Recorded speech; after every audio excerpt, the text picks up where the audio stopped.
Hello and welcome. This is FIDE Master Vedant Goswami. Today we saw the second game of the World Chess Championship 2023 played between Ding Liren and Ian Nepomniachtchi. And Ian Nepomniachtchi from Russia scored the first win of the tournament. He defeated Ding Liren with the black pieces, and it was a very crushing game.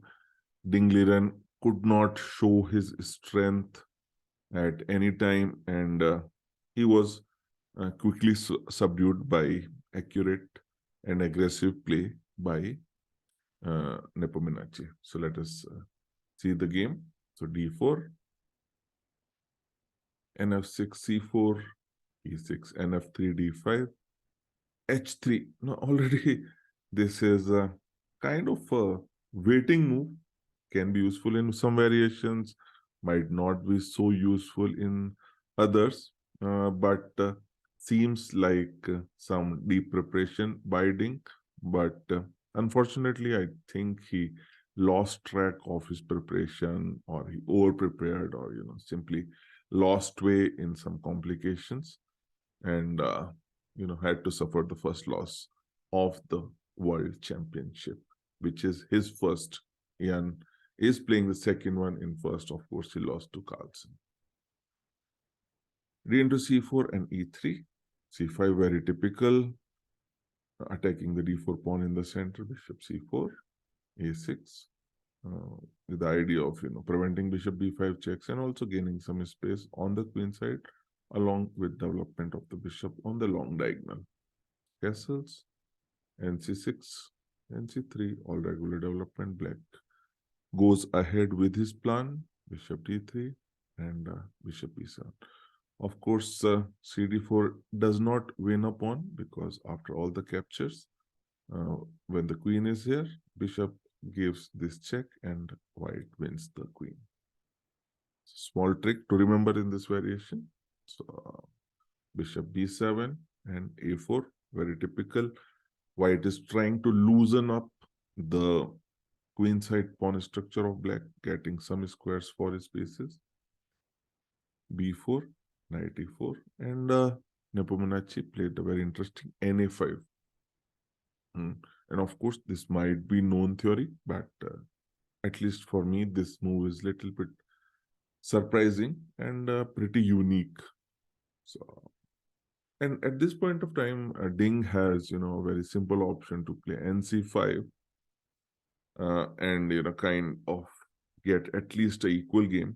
Yeah, so let us say knight c5, bishop takes, bishop takes, and now white has double bishops. Of course, he has some difficulty developing this bishop because of black's control of the e4 square, which black can continue to improve with nd7 threatening nc5. So of course, uh, white has some difficulties due to active pieces of white who control a lot of white squares, and knight jumping to b3, and bishop f3 capture is available sometimes.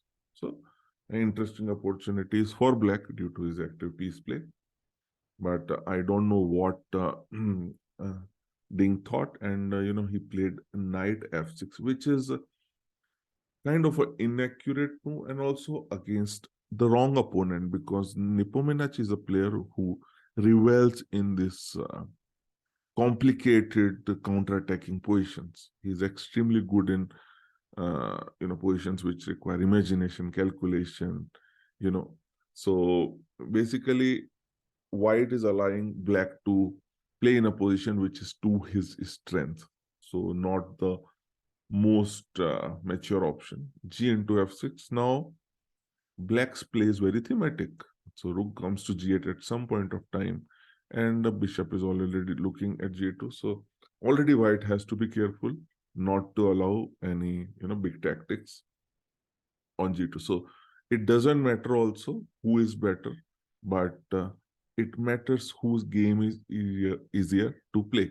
For black, he has a very simple plan. The queen comes to c7, maybe long castle, bishop e7, rook goes to g8, and rook doubles. So For black, figuring out a plan is not a big deal, but not so with white. White has some figuring out of things to do. He has to defend G2 while also find a way to develop the bishop and C2, and because his first rank is still not developed. So white has a task on his hands.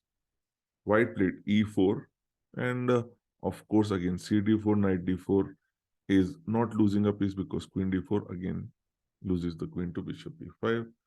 Again, a very typical tactics in this position. Nepo played C4. Now the position becomes very double-edged, very complex. Black has lot of space in the queen side, controls lot of squares, while white seems to have a slightly better center.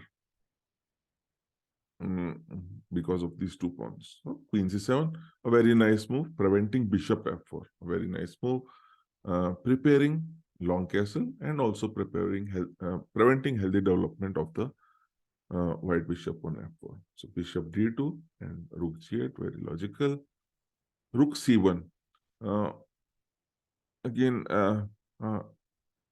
maybe it's a very logical move because white is maybe threatening bishop d3. Another option was queen e1, immediately asking questions on the b4 pawn. Okay, so rook c1 and long castles. So black has achieved a very dynamic position, which is to the likes of Nepo.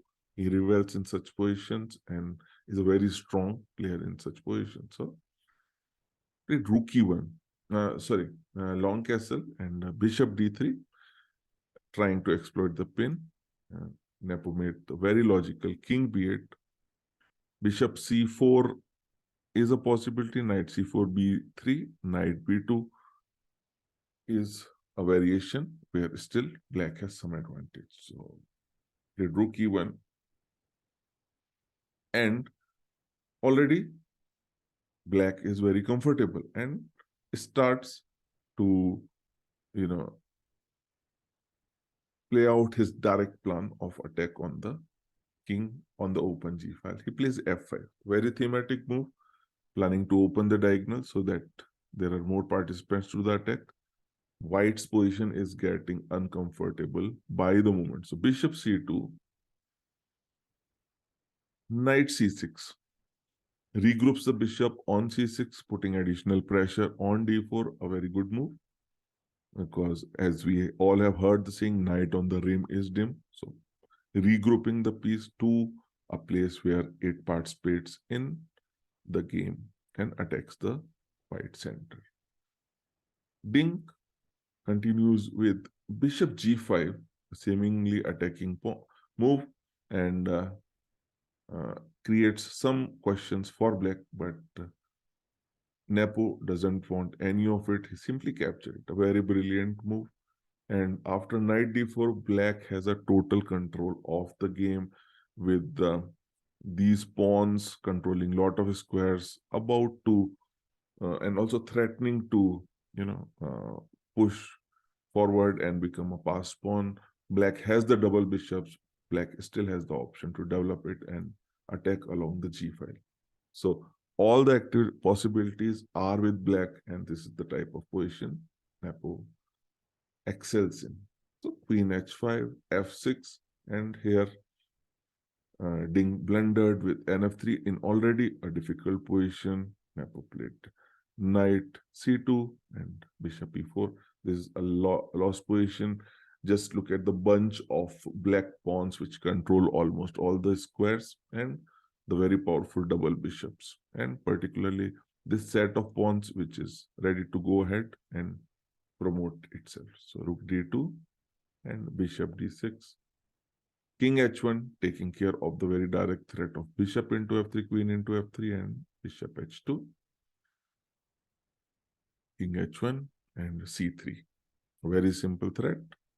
And white is running out of moves. c2 and Ding push the final trap, hoping for bishop f4, which would be an interesting move, but a clear blunder because of rook d8, and suddenly white is winning. So the lesson is you have to be careful till the last moment And Nepo did something which forced Ding to resign immediately because Rook has no place to go, Rook D2, and Black simply promotes. Okay, so very interesting game. Not a very strong game by Ding, who seems to be under a lot of psychological pressure. Is not being able to be himself, not the Ding who is one of the strongest players, and we have seen him, play some really great games. So I really hope he comes to his strength pretty quickly, and we are able to see some amazing games of chess. So I hope you enjoyed this analysis, and I'll see you in the next game. Thank you so much for watching. I'll see you.